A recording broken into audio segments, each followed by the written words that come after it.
Kita pun diperlihatkan bagaimana Xiao Yan berdiri tegak setelah pertarungan sengit melawan Luo Tian. Luo Tian, sang keabadian yang digadang-gadang sebagai wadah pewaris mulia aliansi Dosian, terkapar, warisannya, kekuatannya, semua telah direnggut oleh Xiao Yan.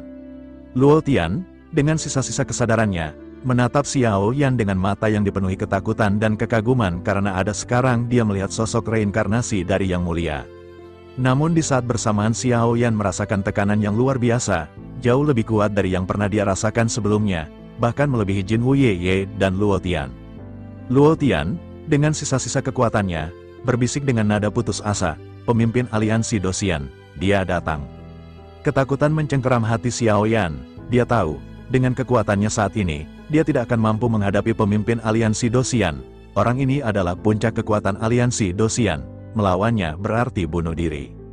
Dengan panik, Xiao Yan menoleh ke arah lelaki tua misterius, kita harus pergi, sekarang. Lelaki tua itu mengacungkan jempol, tanda setuju dan dukungan. Pria tua itu merenung sejenak, lalu menatap Xiao Yan dengan tatapan yang dalam dan penuh pertimbangan. Sepertinya ada cara untuk melarikan diri dari tempat ini. Namun, itu hanyalah sebuah rumor, yang belum terbukti kebenarannya, dan bahkan jika itu benar, waktu kita sangat terbatas. Xiao Yan tidak punya waktu untuk basa-basi, senior, apa yang Anda maksud? Tanyanya dengan nada mendesak. Pria tua itu menjelaskan rencananya dengan singkat dan jelas. Di tempat hukuman para dewa ini, ada jalan tersembunyi, sebuah lorong rahasia yang menghubungkan tempat ini dengan dimensi lain. Tempat itu adalah di makam para dewa. Ya, kau pernah memasuki tempat itu sebelumnya, bukan? Kau harus mencari pintu keluar di sana. Jika kau beruntung, kau mungkin bisa menemukan jalan untuk melarikan diri. Mendengar itu, Xiao Yan hanya bisa menggertakkan giginya. Rencana ini terdengar gila, sebuah harapan tipis di tengah keputusasaan, namun, mereka tidak punya pilihan lain. Xiao Yan menghela napas panjang, mencoba menenangkan diri. Dia harus membuat keputusan, dan dia harus membuatnya dengan cepat. Dia memejamkan mata sejenak, mengumpulkan semua keberanian dan tekad yang dimilikinya. Kita lakukan ini, katanya dengan suara yang mantap dan penuh keyakinan. Xiao Yan melambaikan tangannya, memanggil semua orang. Kita akan pergi ke tempat tersembunyi para dewa, kata Xiao Yan dengan suara yang lantang dan penuh otoritas. Kita akan mencari jalan keluar, dan kita akan bertahan hidup. Xiao Yan memanggil tahanan spiritual, memintanya untuk menggunakan kekuatan formasi untuk membuka lubang cacing, sebuah portal yang akan membawa mereka ke tempat tersembunyi para dewa. Tahanan spiritual, menuruti perintah Xiao Yan, dia tahu bahwa ini adalah pertaruhan besar, tetapi dia juga tahu bahwa mereka tidak punya pilihan lain. Lubang cacing itu terbuka, memancarkan energi yang aneh dan menakutkan. Xiao Yan, tanpa ragu sedikit pun, melangkah maju dan melompat ke dalam portal. Teman-temannya, dengan setia, mengikuti di belakangnya. Saat mereka menghilang ke dalam lubang cacing, Xiao Yan melirik kembali ke arah Luo Tian, yang masih terbaring. Luo Tian menatap Xiao Yan dengan tatapan yang sulit diartikan. Apakah itu kebencian, penyesalan, atau mungkin rasa hormat? Xiao Yan tidak punya waktu untuk mencari tahu. Dia harus fokus pada tujuan di depannya, bertahan hidup. Sementara itu, Luo Tian tetap tinggal di arena, menunggu kedatangan pemimpin aliansi Dosian. Dia tahu bahwa dia akan mati, tetapi dia bertekad untuk menghadapi kematiannya dengan martabat. Aura yang menakutkan semakin kuat, memenuhi seluruh arena dengan kegelapan dan teror. Luo Tian menutup matanya, mempersiapkan diri untuk kedatangan sang pemimpin. Dan di suatu tempat di dimensi lain, Xiao Yan dan teman-temannya memulai perjalanan berbahaya mereka ke tempat tersembunyi para dewa, tanpa tahu bahaya apa yang menanti mereka di sana. Beberapa hari kemudian, Jin Taiwei muncul dari kehampaan. Kehadirannya merobek sunyi dengan aura kekuasaan yang tak tertandingi. Di sana, hanya Luo Tian yang tersisa, tergeletak tak berdaya di antara reruntuhan ambisinya. Jin Taiwei melirik Luo Tian, tatapannya dingin dan tanpa emosi. Tanpa sepatah kata pun, dia memerintahkan Luo Tian untuk membawanya ke tempat putranya, Jin Wuye, disegel. Luo Tian mengangguk patuh, dan dalam sekejap, keduanya berubah menjadi pelangi cahaya, melesat melintasi kehampaan, yang ternyata Jin Wuye ia ditinggalkan tersegel oleh Xiao Yan. Jin Taiwei tidak tertarik untuk mengejar Xiao Yan, pikirannya hanya tertuju pada satu hal, melindungi putranya, itu adalah prioritas utamanya, segalanya. Keputusan ini memberi Xiao Yan dan teman-temannya sedikit waktu tambahan, seberkas harapan di tengah kegelapan yang pekat. Di tengah kehampaan, Jin Wuye melayang tak berdaya di dalam segel spiritual, terperangkap dan tak bisa bergerak. Begitu segel itu dilepaskan, Jin Wuye segera berlutut di hadapan Jin Taiwei, menunjukkan rasa hormat dan kepatuhan. Jin Taiwei berbicara dengan nada tenang namun penuh otoritas, "Sudah sewajarnya kau bukan tandingannya." Jin Wuye mengangkat kepalanya, menatap Jin Taiwei dengan tatapan penuh pertanyaan. "Apakah ayah sudah tahu sejak lama bahwa dia adalah reinkarnasi yang mulia?" Jin Taiwei menjelaskan bahwa Xiao Yan telah menggunakan metode rahasia untuk menyembunyikan identitasnya. Sekarang, setelah merebut warisan Luo Tian, tidak ada keraguan lagi. Hanya reinkarnasi asli yang mulia yang mampu melakukan hal seperti itu. Amarah membara di mata Jin Wuye saat dia menatap Luo Tian dengan ganas. Luo Tian hanya menampilkan ekspresi acuh tak acuh, sama sekali tidak terpengaruh oleh kemarahan Jin Wuye. Dia tahu bahwa dia telah gagal, dan konsekuensinya tidak akan menyenangkan. Jin Wuye mengepalkan tinjunya, amarahnya memuncak. "Sungguh disayangkan aku tidak bisa membalas dendam padamu sekarang." Dengan gerakan cepat, Jin Wuye menamparkan Luo Tian dengan telapak tangan, mengirimnya terbang mundur dengan seteguk darah yang menyembur dari mulutnya. Jin Taiwei berdiri dengan tangan di belakang punggung, menyaksikan pemandangan itu tanpa ikut campur. Dia membiarkan Jin Wuye melampiaskan amarahnya, membiarkannya merasakan sedikit kepuasan sebelum menghadapi kenyataan yang lebih pahit. Jin Wuye menatap Jin Taiwei dengan tatapan penuh tekad. "Ayah, kita tidak boleh membiarkan mereka melarikan diri. Jika mereka dibiarkan, mereka akan menjadi duri dalam daging aliansi Dosian." Jin Taiwei menjawab dengan nada dingin dan penuh keyakinan, "Mereka tidak akan pergi kemana-mana." Jin Wuye mengangguk, mempercayai kata-kata ayahnya. Bersama-sama, mereka berubah menjadi kilatan cahaya, meninggalkan Luo Tian yang terluka parah di tengah kehampaan. Luo Tian benar-benar ditinggalkan, terdampar di tengah keputusasaannya. Dia hanya bisa menunjukkan senyum masam, menyadari betapa sia-sianya semua usahanya. Dia kehilangan segalanya, kekuatannya, warisannya, tujuannya. Dia tidak lagi memiliki alasan untuk hidup. Sosoknya terdiam, tatapannya kosong dan tanpa harapan. Kesadarannya perlahan memudar, meninggalkan tubuhnya melayang tanpa tujuan di tengah kehampaan. Luo Tian tampak seperti mayat hidup, terombang-ambing tanpa arah. Tiba-tiba, sesosok pria muncul dari kegelapan. Pria tua kurus seperti kerangka itu memegang cangkul, menyeret Luo Tian dan menghilang ke dalam kegelapan. Luo Tian benar-benar menghilang, dibawa oleh sosok misterius itu ke tempat yang tidak diketahui. Nasibnya, sekali lagi, berada di tangan orang lain. Di labirin tak berujung tempat hukuman para dewa, Xiao Yan dan rombongannya terus bergerak. Setiap langkah mereka diwarnai dengan harapan yang menipis dan kecemasan yang mendalam. Tempat tersembunyi para dewa pertama telah mereka lewati, namun tak ada secerca pun petunjuk tentang jalan keluar yang dijanjikan. Raut wajah Xiao Yan mencerminkan kekecewaan yang mendalam. Keraguan mulai menggerogoti keyakinannya. "Robek lubang cacing lagi," perintahnya dengan suara yang nyaris tanpa emosi, kepada tahanan spiritual yang setia. Mereka patuh, meskipun kelelahan dan ketidakpastian terpancar dari mata mereka. Mereka telah mengikuti Xiao Yan melalui neraka dan kembali, dan mereka akan terus melakukannya, bahkan jika harapan tampak pupus.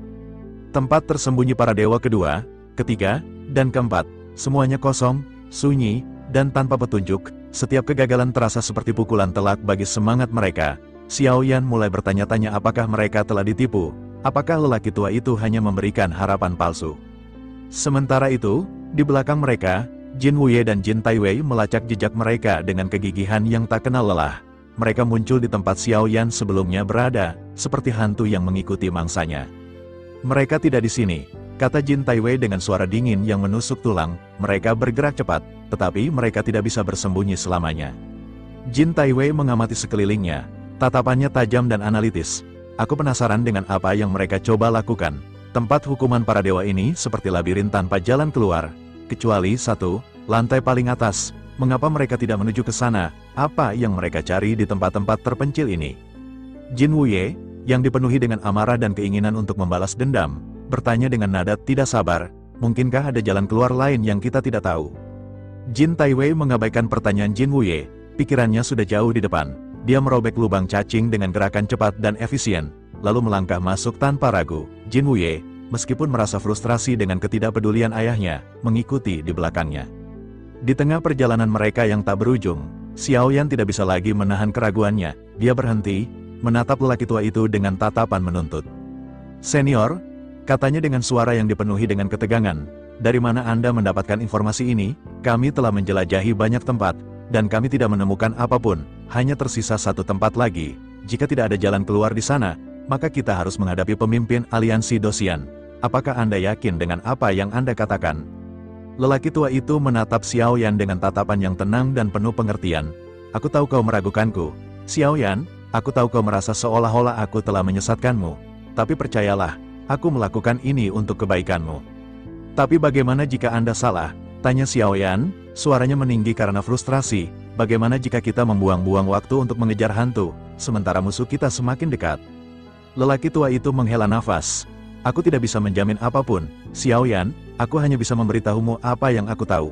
Aku mendengar rumor tentang jalan keluar tersembunyi di tempat hukuman para dewa, sebuah lorong rahasia yang menghubungkan tempat ini dengan dunia lain. Aku tidak tahu apakah rumor itu benar, tetapi aku tahu bahwa itu adalah satu-satunya harapan kita." "Dan bagaimana jika harapan itu palsu?" tanya Xiao Yan, suaranya bergetar karena emosi. "Bagaimana jika kita mati sia-sia?" Lelaki tua itu meletakkan tangannya di bahu Xiao Yan, menatapnya dengan tatapan yang penuh dengan ketulusan. "Aku tidak bisa menjanjikanmu kemenangan, Xiao Yan, aku tidak bisa menjanjikanmu keselamatan. Tapi aku bisa menjanjikanmu bahwa aku akan berjuang bersamamu sampai akhir. Aku akan melakukan segalanya yang aku bisa untuk membantumu bertahan hidup." Xiao Yan menatap mata lelaki tua itu, mencari tanda-tanda kebohongan atau pengkhianatan, tapi yang dia lihat hanyalah ketulusan dan tekad. Xiao Yan menghela nafas, merasa tidak berdaya. "Baiklah," katanya dengan suara yang kalah, "kita akan pergi ke tempat terakhir. Tapi jika tidak ada jalan keluar di sana, maka kita akan berbalik dan menghadapi musuh kita. Kita akan berjuang sampai mati." Lelaki tua itu mengangguk. "Itulah satu-satunya cara," katanya dengan suara yang penuh dengan tekad. Saat mereka melanjutkan perjalanan mereka, Xiao Yan tidak bisa menghilangkan perasaan cemas yang mencengkeram hatinya. Dia tahu bahwa mereka sedang berjudi dengan nyawa mereka. Dia tahu bahwa mereka mungkin menuju ke kematian mereka. Tetapi dia juga tahu bahwa dia tidak bisa menyerah. Dia harus terus berjuang. Bahkan jika harapan tampak pupus, dia harus terus berjuang, untuk dirinya sendiri, untuk teman-temannya, dan untuk semua orang yang bergantung padanya. Saat mereka mendekati tempat tersembunyi para dewa yang terakhir, Xiao Yan merasakan aura yang aneh dan menakutkan. Udara menjadi berat dan dingin, seolah-olah mereka telah memasuki dunia lain. Xiao Yan berhenti, menatap ke depan dengan tatapan yang penuh dengan antisipasi dan ketakutan. Di depannya, dia melihat sebuah gerbang yang terbuat dari energi murni, berdenyut dengan kekuatan yang tak terbayangkan. "Inilah dia," kata lelaki tua itu dengan suara yang berbisik, "gerbang menuju kebebasan." Xiao Yan menatap gerbang itu, ragu-ragu, apakah ini benar-benar jalan keluar yang mereka cari, atau apakah ini hanya jebakan lain, yang dirancang untuk menghancurkan harapan mereka? Xiao Yan tidak tahu, tetapi dia tahu bahwa dia tidak punya pilihan lain. Dia harus mengambil risiko, dia harus melangkah maju. Mereka juga bisa melihat adanya pintu masuk ke tempat tersembunyi para dewa yang terlihat sangat berbeda. Mereka bisa melihat bahwa pintu ini benar-benar seperti cermin. Xiao Yan berkata agar mereka harus segera bergegas. Semua orang mengangguk dan mengikuti perkataan Xiao Yan. Namun ketika mereka semua akan masuk ke dalam dimensi tersebut, sebuah suara berat tiba-tiba terdengar. Tekanan segera datang dari sekeliling menyebabkan semua orang memuntahkan seteguk darah. Orang itu telah dekat. Xiao Yan menggertakkan gigi karena pada saat ini langkah mereka benar-benar sudah dekat. Kecepatan semua orang pada saat ini masih belum bisa menjadi lebih cepat. Mereka semua berusaha bergerak di bawah tekanan yang masih terasa kuat. Semua orang berhasil memasuki tempat tersembunyi para dewa. Xiao Yan merupakan orang terakhir dan segera berhenti. Xiao Yan menoleh menatap ke arah lelaki tua yang memegang labu anggur. Sosoknya tidak bergerak seolah-olah tidak berniat mengikuti Xiao Yan dan yang lainnya. Pria itu berkata kepada Xiao Yan sambil tersenyum, apa yang pada saat ini ditunggu oleh Xiao Yan, dirinya di sini untuk melindungi Xiao Yan di bagian terakhir perjalanannya. Xiao Yan merasa sedikit terharu di dalam hatinya. Xiao Yan tidak pernah menyangka bahwa pria tua ini benar-benar akan melindungi Xiao Yan di akhir waktu. Xiao Yan menangkupkan tangannya dan berkata bahwa senior benar-benar sangat baik. Jika senior mempercayakan sesuatu kepada Xiao Yan di masa depan, maka Xiao Yan benar-benar tidak akan menunda keinginan senior. Pria tua itu tersenyum dan berkata agar Xiao Yan jangan terlalu khawatir. Pria tua itu melemparkan labu anggur miliknya kepada Xiao Yan. Xiao Yan dengan sedikit bingung terpaksa menangkap labu anggur yang dilemparkan ke arah Xiao Yan. Xiao Yan bertanya apa yang dimaksud dengan senior pada saat ini. Bukankah ini adalah sesuatu yang selalu menemani senior dan sangat berharga? Cincin penyimpanan Xiao Yan mengeluarkan cahaya, labu lain muncul di hadapan Xiao Yan. Xiao Yan terkejut, labu ini adalah labu yang diambil dari Yuan Jian pada saat itu. Xiao Yan kembali dikejutkan ketika melihat kedua labu yang seketika digabungkan menjadi satu. Pria tua itu tersenyum dan kembali berbicara kepada Xiao Yan. Sepertinya ini memang ditakdirkan untuk Xiao Yan. Yang Xiao Yan dapatkan pada saat sebelumnya adalah tiruan dari labu miliknya. Xiao Yan menangkupkan tangannya ke arah sosok tua tersebut. Pria tua itu mendongak menatap ke sebuah lubang hitam yang muncul di kehampaan. Dua sosok berjalan keluar dari lubang hitam menghadap ke arah pria tua tersebut. Pria tua itu menjentikkan lengan bajunya dan menoleh untuk menatap ke arah Jin Wuye dan Jin Taiwei, lalu tiba-tiba memancarkan tekanan yang kuat dan sedikit tersenyum. Pria itu berbicara kepada Xiao Yan bahwa dirinya hanya bisa menahan sejenak. Pria tua yang memegang labu anggur melirik arah Xiao Yan. Sebaiknya pada saat-saat ini Xiao Yan jangan banyak berbicara omong kosong lagi. Xiao Yan sebaiknya lekas pergi dan biarkan dirinya berhadapan. Xiao Yan tersenyum pahit tetapi tetap tidak bergerak dengan tanpa rasa takut. Xiao Yan memandang keduanya dan berfokus pada Jin Taiwei. Sosok tua di hadapan Xiao Yan berkata bahwa dirinya hanya bisa menahan untuk waktu singkat, oleh karena itu sebaiknya pada saat ini Xiao Yan dengan cepat bergegas pergi.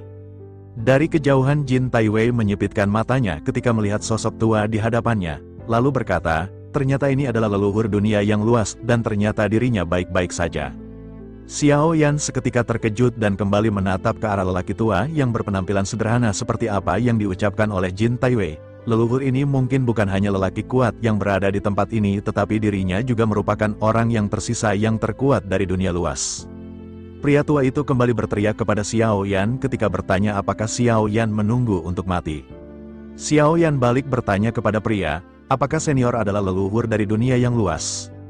Pria tua itu tidak tahan lagi dan menatap ke arah Xiao Yan. Sebaiknya teman kecil pada saat ini jangan terlalu banyak berbicara hal yang tidak masuk akal. Jika dirinya terus-menerus menunda waktu, maka dirinya benar-benar akan berakhir dengan kematian yang mengenaskan. Xiao Yan berkata bahwa dirinya ingin berbicara dengan jujur. Sesungguhnya sebelum dirinya pergi dirinya ingin melawan makhluk tersebut, dirinya benar-benar ingin melihat seberapa besar jarak antara dirinya dengan Xiao Yan. Xiao Yan kembali menyipitkan matanya ketika memandang ke arah Jin Taiwei. Sosok tua di hadapan Xiao Yan benar-benar sedikit terkejut. Dirinya benar-benar tidak pernah menyangka bahwa Xiao Yan akan menantang sosok Jin Taiwei yang merupakan keabadian tingkat awal. Bersamaan dengan perkataan si pria tua, Xiao Yan mencabut pedang besar miliknya. Lengan Xiao Yan bergetar hingga perban di pedang besar Xiao Yan seketika tersebar. Penampilan asli dari pedang berat misterius milik Xiao Yan sekali lagi terungkap di hadapan semua orang. Jin Wuye terkejut ketika melihat pedang besar milik Xiao Yan. Jin Taiwei masih terlihat biasa-biasa saja. Jin Wuye berbicara perlahan kepada Jin Taiwei. Sepertinya bintang Hongmeng benar-benar tidak menghabisinya sama sekali. Jin Wuye menyipitkan matanya ketika menatap ke arah Xiao Yan dan mengambil langkah maju. Dalam pertempuran sebelumnya Jin Wuye benar-benar sangat tidak puas dengan Xiao Yan. Dirinya benar-benar ingin kembali berhadapan dengan Xiao Yan. Xiao Yan dengan tenang menatap ke arah Jin Wuye dan mulai kembali meledek. Xiao Yan berkata bahwa Jin Wuye pada saat itu telah dikalahkan dan apakah kali ini dirinya akan melakukan hal yang sama. Wajah Jin Wuye menjadi gelap. Jin Wuye menggerakkan tubuhnya dan memberi isyarat untuk menyerang ke arah Xiao Yan. Pedang berat juga pada saat ini dipegang di tangan Xiao Yan. Xiao Yan menggerakkan pedangnya dan api segera membumbung di atas pedang berat misterius. Xiao Yan benar-benar sangat percaya diri untuk berhadapan dengan Jin Wuye. Selain dari kekuatan fisiknya yang kuat, Xiao Yan juga memiliki api putih dan api keabadian. Setelah bergabung dengan klon dewa asli, kekuatan tempur Xiao Yan juga secara alami benar-benar meningkat. Terlebih lagi Xiao Yan juga telah mendapat banyak warisan dari Yang Mulia yang Xiao Yan rebut dari Luo Tian sebelumnya. Jin Wuye mengeluarkan pedang spiritual. Pedang ini langsung segera menembus kehampaan dan menusuk ke arah Xiao Yan. Dua kekuatan saling berbenturan, ledakan terjadi di mana-mana. Jin Wuye menggertakkan gigi dan bertekad untuk menghancurkan Xiao Yan. Ada Jin Taiwei yang menyaksikan pertempuran di antara mereka, oleh karena itu secara alami Jin Wuye tidak akan dapat menahan diri. Pertarungan pun terus berlanjut dengan serangan-serangan mematikan dan serangan-serangan dari Jin Wuye pun berhasil dihancurkan oleh Xiao Yan. Kedua pihak sama-sama saling memandang setelah serangan keduanya benar-benar berakhir. Jin Wuye menggertakkan giginya dan merasa bersemangat. Jin Wuye merubah segel di tangannya dan berteriak ketika mengeluarkan teknik tubuh Dewa Emas dan armor Dewa Bintang. Jin Wuye meningkatkan kekuatan fisiknya untuk berhadapan dengan Xiao Yan. Jin Wuye dipenuhi dengan percaya diri dengan bantuan kedua teknik ini. Xiao Yan menatap sinis ke arah Jin Wuye, meledek, apa yang pada saat ini ditunggu oleh Jin Wuye. Sebaiknya dirinya menggunakan seluruh kekuatannya untuk menghadapi Xiao Yan, jika tidak maka Jin Wuye pada saat ini benar-benar akan dipukuli sampai jadi ayam geprek. Jin Wuye merasa semakin marah. Jin Wuye berteriak dan melesatkan serangan tinju ke arah Xiao Yan. Xiao Yan tersenyum. Xiao Yan lanjut berkata bahwa dirinya benar-benar sudah membuang banyak waktu bersama Jin Wuye. Sepertinya sekarang adalah waktu yang tepat dan Jin Wuye harus mencoba kekuatan lengan Xiao Yan. Kekuatan mengalir di lengan Xiao Yan. Xiao Yan hanya memiliki lengan kiri warisan dari Yang Mulia, tetapi sekarang Xiao Yan telah mendapatkan lengan kanan yang telah direbut dari Luo Tian. Xiao Yan menggunakan kedua tangannya, efek dari serangan Xiao Yan benar-benar akan menjadi semakin mematikan. Xiao Yan mengepalkan kedua tangannya bersamaan dan melesatkan tinju ke arah Jin Wuye. Tiba-tiba dua tinju raksasa emas pun muncul di atas langit, dan langsung berbentrokan dengan tinju merah milik Jin Wuye. Tinju kuat dari Jin Wuye benar-benar berhadapan dengan tinju dari lengan Xiao Yan. Ledakan mengerikan terjadi. Sosok Jin Wuye terlempar mundur tanpa peringatan apapun. Lengannya seketika meledak dan semua armor di tubuhnya pada saat ini juga runtuh. Wajah Jin Wuye dipenuhi dengan keterkejutan. Origin Ki-nya masih belum surut dan lengannya yang hancur kembali terbentuk. Xiao Yan menjadi semakin bersemangat dan mengangkat kepalanya menatap ke arah Jin Wuye. Jin Taiwei menghentikan Jin Wuye. Jin Taiwei berkata bahwa Jin Wuye bukanlah tandingannya dan Jin Wuye sebaiknya mundur. Jin Wuye menatap ke arah Xiao Yan. Jin Taiwei sedikit melangkah maju dan berkata agar dirinya jangan membuat malu di sini.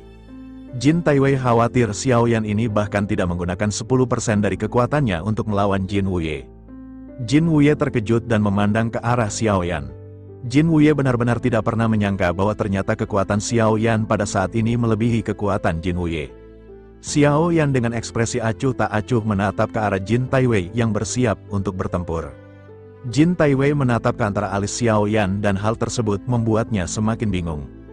Jin Taiwei pada saat ini bisa melihat tanda yang berada di antara alis Xiao Yan.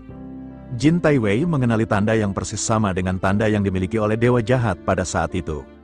Jin Taiwei sambil melangkah maju bertanya kepada Xiao Yan, apakah Xiao Yan adalah reinkarnasi dari Yang Mulia atau Dewa Jahat?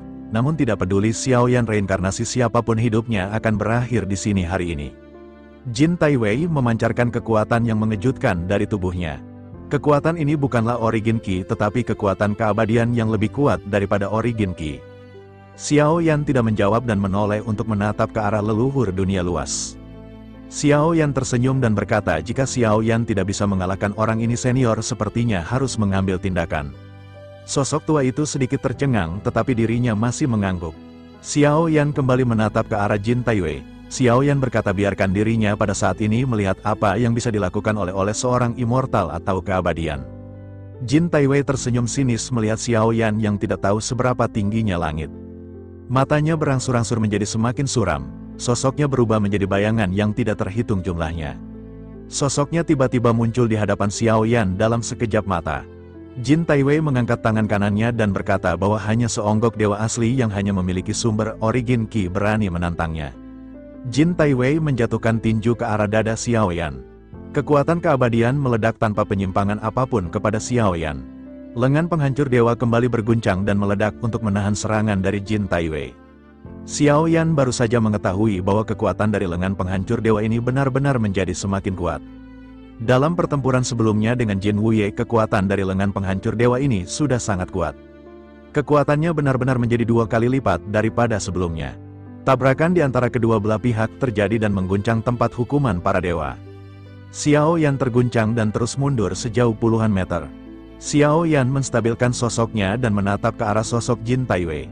Jin Taiwei tidak mundur sama sekali dan niat membunuh kembali melonjak di wajahnya. Sosoknya melesat menuju ke arah Xiao Yan dengan kekuatan besar. Xiao Yan bergumam, ternyata Ata ini adalah tingkat pertama dari keabadian, kekuatannya benar-benar kuat dan Xiao Yan pada saat ini benar-benar harus berhati-hati. Xiao Yan mengeluarkan labu harta karun dan memerintahkan labu tersebut untuk menghabisi Jin Taiwei. Bayangan dari dalam labu seketika terbentuk dan melesatkan serangan kepada Jin Taiwei.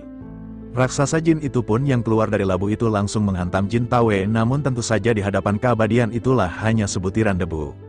Serangan tersebut benar-benar tidak terlalu berdampak kepada Jin Taiwei dan kedua belah pihak kembali saling bertemu. Leluhur dari dunia luas menyipitkan matanya ketika menatap ke arah Jin Taiwei yang sedang melawan Xiaoyan. Orang ini telah menyembunyikan kekuatannya, dirinya khawatir kekuatannya ini tidak sesederhana tingkat pertama keabadian. Dalam sekejap mata keduanya bertarung satu sama lain ribuan kali. Xiaoyan benar-benar sedikit kewalahan dan beberapa kali memuntahkan seteguk darah. Sosok Xiaoyan benar-benar masih bisa berhadapan dengan sosok Jin Taiwei. Jin Taiwei mengerutkan kening melihat Xiaoyan yang bisa bertahan hingga sejauh ini. Jin Taiwei tiba-tiba mengangkat tangan kanannya dan cahaya kemasan yang tidak berujung segera melonjak dari tubuhnya. Cahaya-cahaya ini seketika membentuk jarum-jarum kecil dan siap dilesatkan ke arah Xiaoyan. Jin Taiwei berteriak ketika mengeluarkan teknik mistik emas Jalan Dewa. Kekuatan kuat sekali lagi meledak membuat mata leluhur dunia yang luas seketika sedikit menyipit. Xiaoyan sedikit mengerutkan kening melihat serangan yang baru saja dibentuk oleh Jin Taiwei. Sinar cahaya yang seperti matahari keemasan yang menyelimuti tubuh Jin Taiwei berputar-putar. Banyak jarum emas terbentuk dan bersiap untuk dilesatkan ke arah Xiaoyan. Xiaoyan bisa merasakan adanya krisis hidup dan mati. Ratusan jarum ini segera bergetar dan terbang melesat menuju ke arah Xiaoyan. Gemuruh yang meletus dari ratusan jarum yang terbang ini membentuk gelombang suara yang mengejutkan. Xiaoyan menggertakkan gigi. Xiaoyan tidak ingin mundur berhadapan dengan serangan Jin Taiwei. Xiaoyan menghentakkan kakinya dan bayang besar tiba-tiba muncul di langit pemandangan ini sama dengan gerakan Luo Tian sebelumnya ketika berhadapan dengan Xiaoyan. Tiba-tiba harimau raksasa bermata merah pun muncul. Xiaoyan mengeluarkan teknik 7 langkah pengguncang dewa. Xiaoyan meraung terus-menerus ketika mengeluarkan teknik hingga langkah keempat. Bayangan besar seketika terbentuk dan bayangan ini jauh lebih besar daripada apa yang dibentuk oleh Luo Tian. Harimau ini sangat besar, ini benar-benar sangat besar hingga berukuran beberapa ribu meter. Xiaoyan telah mempelajari teknik tersebut setelah melihat teknik tersebut digunakan oleh Luo Tian. Xiaoyan juga telah mendapatkan informasi mengenai persyaratan dari teknik tersebut. Xiaoyan tahu meskipun serangan ini sangat kuat, tetapi hal tersebut membutuhkan persyaratan fisik yang juga kuat. Xiaoyan sadar dengan kekuatan fisiknya Xiaoyan akan bisa menggunakan hingga langkah keempat. Rahimau terbentuk oleh Xiaoyan yang sangat besar ini segera dilesatkan. Seluruh kehampaan seperti sedang dikoyak-koyak oleh kedua serangan. Adegan yang tak terlukiskan melonjak dengan runtuhnya kehampaan yang berada di sekitar langit berbintang hancur. Mata leluhur dunia luas dan Jin Wuye tiba-tiba menyipit melihat efek dari kedua serangan. Ratusan jarum yang terbang ke arah Xiaoyan berhasil dihapuskan oleh serangan Xiaoyan. Sosok Xiaoyan terus-menerus mundur dengan wajah yang menjadi semakin pucat. Origin Qi dan darah Xiaoyan melonjak dan Xiaoyan hampir memuntahkan seteguk darah. Cahaya di mata Xiaoyan menjadi lebih terang daripada sebelumnya. Jin Taiwei juga ikut mundur di sisi lain. Pikiran dari Jin Taiwei juga pada saat ini terguncang akibat dari serangannya yang bisa dihalau oleh. Meskipun dirinya telah memikirkan hal tersebut dan bahkan mempersiapkan mentalnya, dirinya tidak pernah menyangka bahwa Xiaoyan akan begitu kuat sehingga bisa melawannya sedemikian rupa. Pembuluh darah di kening Jin Taiwei pada saat ini muncul dan dirinya benar-benar menjadi semakin emosi. Jin Taiwei berkata bahwa apa yang dilakukan oleh Xiaoyan ini benar-benar sangat bagus. Selama bertahun-tahun Xiaoyan adalah orang pertama yang bisa menerima serangan dari Jin Taiwei ini, namun meskipun begitu dirinya pada saat ini ingin tahu apakah Xiaoyan akan bisa berhadap dengan teknik kedua miliknya. Mata Jin Taiwei segera menunjukkan cahaya keemasan kekuatan keabadian miliknya pada saat ini benar-benar seketika menutupi seluruh tubuhnya. Kekuatan ini juga seketika menyebar ke segala arah. Jin Taiwei kembali mengangkat tangannya. Jin Taiwei pun berkata sangat kebetulan dirinya telah mendapatkan keterampilan bertarung tingkat penciptaan ini dari dewa jahat sebelumnya. Dirinya ingin memberitahu Xiaoyan bahwa teknik ini memiliki nama merobek langit. Tangan Jin Taiwei yang terangkat seketika menunjuk ke arah kehampaan tempat Xiaoyan berada. Kehampaan di sekitar Xiaoyan dengan keras bergetar. Kehampaan juga perlahan-lahan mengeluarkan suara retakan membuat Xiaoyan menjadi semakin merinding. Tiba-tiba muncul banyak tangan-tangan mengerikan dari sebuah dimensi. Xiaoyan melihat banyaknya retakan yang melonjak dari atas kepala Xiaoyan menuju ke bawah.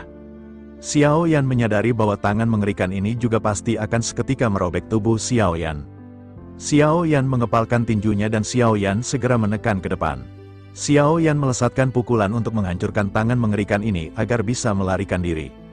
Tubuh klon dewa asli pada saat ini bergetar terus-menerus hingga Xiaoyan benar-benar bisa meloloskan diri. Kekuatan dari perobekan kehampaan ini masih terus-menerus mengejar Xiao Yan. Xiao Yan berusaha untuk menghindar sekuat tenaga kekuatan yang dahsyat seperti ini juga seketika benar-benar muncul di sekitar Xiao Yan. Xiao Yan benar-benar seketika kewalahan. Xiao Yan bisa merasakan bahwa jika Xiao Yan terkena serangan ini maka Xiao Yan akan hancur berkeping-keping. Meskipun tubuh fisik dari klon dewa asli juga kuat, tetapi hal tersebut benar-benar akan segera menghancurkan tubuh klon dewa asli. Xiao Yan hanya bisa menghindari serangan dari Jin Taiwei. Xiao Yan yang terus-menerus melarikan diri pada saat ini benar-benar tidak memiliki tempat lagi untuk bersembunyi. Leluhur dunia yang luas menarik nafas dalam-dalam dengan ekspresi yang serius. Pertempuran di antara keduanya tidak hanya dahsyat, tetapi tempuran mereka benar-benar akan mempercepat kehancuran tempat hukuman para dewa yang telah bobrok. Jin Taiwei benar-benar menjadi semakin bersemangat dan pada saat ini energi jahat kembali melonjak di sekitarnya. Lengan Jin Taiwei kembali digerakkan dengan cepat untuk merobek kehampaan kekuatan keabadian dari Jin Taiwei juga pada saat ini benar-benar kembali diledakkan kekuatan sesungguhnya dari Jin Taiwei pada saat ini benar-benar diungkapkan. Pria tua seketika terkejut sosoknya pada saat ini dipenuhi dengan keterkejutan. Dirinya tanpa sadar segera berkata bahwa ini bukanlah kekuatan keabadian tingkat awal, ini adalah kekuatan keabadian tingkat kedua dan sepertinya Xiao Yan benar-benar tidak akan bisa menghadapi kekuatan ini. Xiao Yan merasakan perasaan kritis yang semakin mendekat. Xiao Yan berniat untuk meminta bantuan dari leluhur dunia luas. Xiao Yan teringat bahwa Xiao Yan masih belum mengeluarkan semua kemampuan dari klon dewa asli. Xiao Yan tidak memiliki rasa takut mati sama sekali. Xiao Yan mengepalkan tinjunya ketika mengeluarkan teknik tinju serius kelima jari dari Xiao Yan. Xiao Yan benar-benar telah mempersiapkan kekuatan penuh dari klon dewa asli untuk berhadapan dengan Jin Taiwei. Meskipun kekuatan setiap pukulan ini tidak tertandingi dan tidak perlu mengkonsumsi origin Qi, kecepatan pemulihan dari klon dewa asli juga terbatas dan lambat. Xiao Yan membutuhkan waktu 3 hari untuk mengumpulkan energi ini setelah melawan Luo Tian. Kekuatannya telah mencapai kondisi puncaknya. Xiao Yan tersadar jika Xiao Yan menggunakan 100% kekuatan ini Xiao Yan akan segera menderita kelelahan. Xiao Yan berpikir bahwa Xiao Yan pada saat ini tidak bisa menggunakan kekuatan penuhnya. Xiao Yan memutuskan untuk menggunakan 70% kekuatan dalam pukulan ini. Xiao Yan ingat bahwa Xiao Yan belum memiliki nama untuk serangan ini. Setelah merenung sejenak dan setelah Xiao Yan mengenali karakteristik dari serangan ini, Xiao Yan memberikan nama serangan ini dengan sebutan satu pukulan penghancur makhluk hidup. Xiao Yan segera melesatkan 70% kekuatan dari tinju klon dewa asli ke arah Jin Taiwei. Dia tahu dia tidak perlu menghancurkan cakar-cakar ini, yang dia perlukan adalah menghajar Jin Taiwei. Dengan kecepatan kilat Xiao Yan pun telah berada di hadapan Jin Taiwei. Serangan Xiao Yan mengenai Jin Taiwei, cahaya kemasan di tangannya juga menghilang. Jin Taiwei mengeluarkan erangan teredam akibat tinju dari Xiao Yan. Jin Taiwei terkejut merasakan pukulan kuat yang dilesatkan oleh Xiao Yan. Jin Taiwei meneteskan setetes darah dari ujung lengannya. Tubuhnya melangkah mundur di bawah lesatan tinju dari Xiao Yan. Jin Taiwei melotot ke arah Xiao Yan dengan dipenuhi rasa ketidakpercayaan. Serangan Jin Taiwei yang sebelumnya dilesatkan juga seketika runtuh. Jin Taiwei berhasil menstabilkan sosoknya dan kembali menatap ke arah Xiao Yan dengan penuh keterkejutan. Tanpa membuang sedetik pun, Xiao Yan meluncur bagai anak panah menuju Jin Taiwei. Cukup sudah bertahan dari serangan tanpa henti, kini, giliran Xiao Yan untuk membalas. Dengan teriakan membahana, Xiao Yan mengangkat tangan, tinjunya terkepal, siap menghantam Jin Taiwei. Ledakan dahsyat mengguncang angkasa, kekuatan murni menyembur dari tinju Xiao Yan. Bukan kekuatan klon dewa yang lemah, Xiao Yan telah mengorbankan hampir seluruh energinya. Ini adalah kekuatan warisan. Kekuatan dari Yang Mulia yang mengalir di setiap urat lengan kirinya dan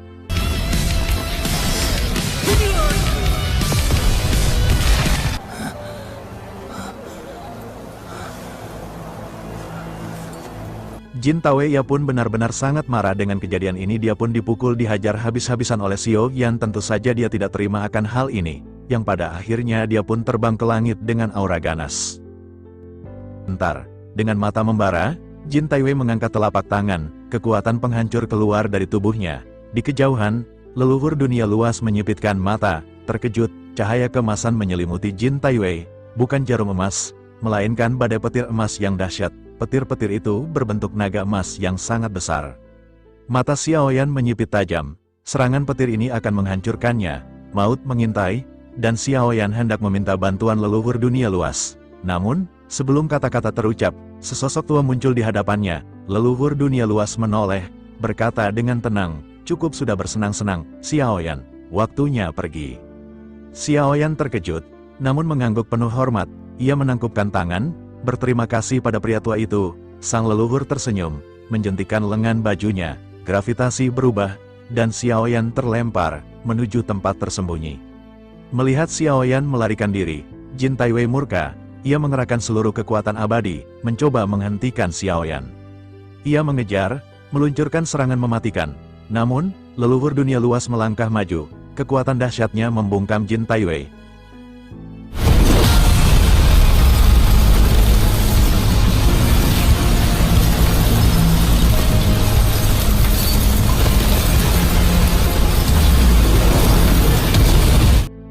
Membuatnya tak berdaya. "Akulah yang menentukan akhir di sini," kata pria tua itu, matanya menatap Xiaoyan yang menghilang. "Aku membantunya karena ia membawa jejak anak itu. Alam semesta ini dalam bahaya.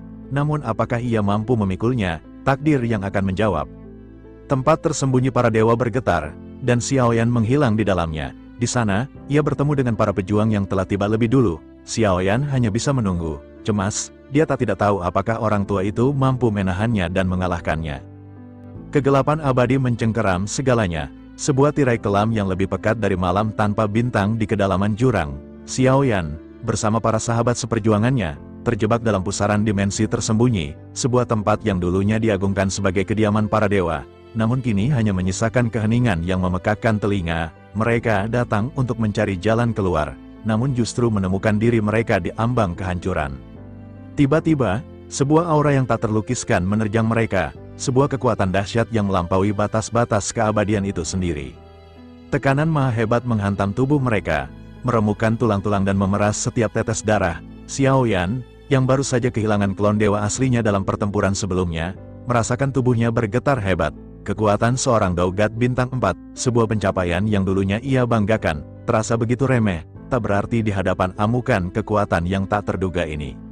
Satu demi satu, mereka tumbang. Kesadaran mereka direnggut paksa oleh tekanan yang tak tertahankan. Hanya klon dewa asli yang tersisa, berdiri tegak di tengah badai kekuatan yang mengamuk. Xiaoyan, di ambang keputusasaan, mencoba menggerakkan klonnya, mencari celah, mencari jalan keluar dari neraka ini.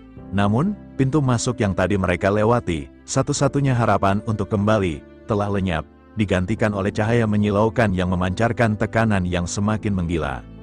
Dunia ini akan hancur, pikir Xiaoyan, ngeri. Jika kekuatan ini terus mengamuk, bukan hanya dirinya yang akan binasa, tapi seluruh alam semesta mungkin akan ikut hancur bersamanya. Raungan dan gemuruh menggelegar, berpadu dengan tekanan yang semakin mencekik.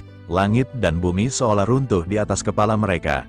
Dalam situasi genting ini, di mana harapan tampak sirna, Xiaoyan tahu bahwa ia tak boleh menyerah. Pagoda pemurnian lotus, artefak kuno yang menyimpan kekuatan tak terduga, adalah harapan terakhirnya. Satu-satunya cara untuk menyelamatkan dirinya dan semua orang yang ia sayangi. Namun, sebelum ia sempat bertindak, sebelum ia sempat memanggil pagoda pemurnian lotus, gempa berhenti, raungan mereda, tekanan yang tak tertahankan lenyap seketika, meninggalkan kehampaan yang mencengangkan.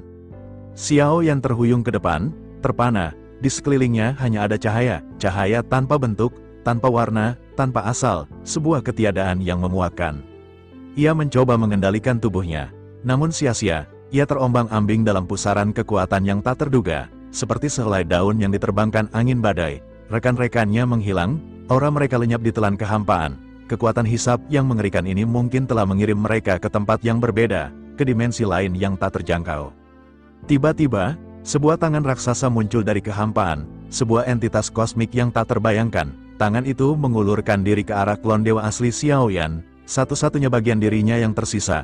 Instingnya berteriak untuk melawan, untuk mempertahankan diri, namun ia tak bisa bergerak. Klon dewa asli itu terlalu berharga untuk dilepaskan, terlalu penting untuk keselamatannya. "Jangan bertindak gegabah," suara Zhan Lao terdengar serius, bergema di benaknya, "kita tidak bisa menyinggung keberadaan ini, kita tidak tahu apa yang akan terjadi jika kita melawannya." Xiaoyan terdiam, menelan kekecewaan pahit. Ia hanya bisa menyaksikan tangan raksasa itu menggenggam klon dewa aslinya dan menghilang dalam sekejap mata, kembali ke dalam kehampaan dari mana ia berasal. Kontak dengan klonnya terputus, meninggalkan kehampaan yang lebih dalam di dalam jiwanya.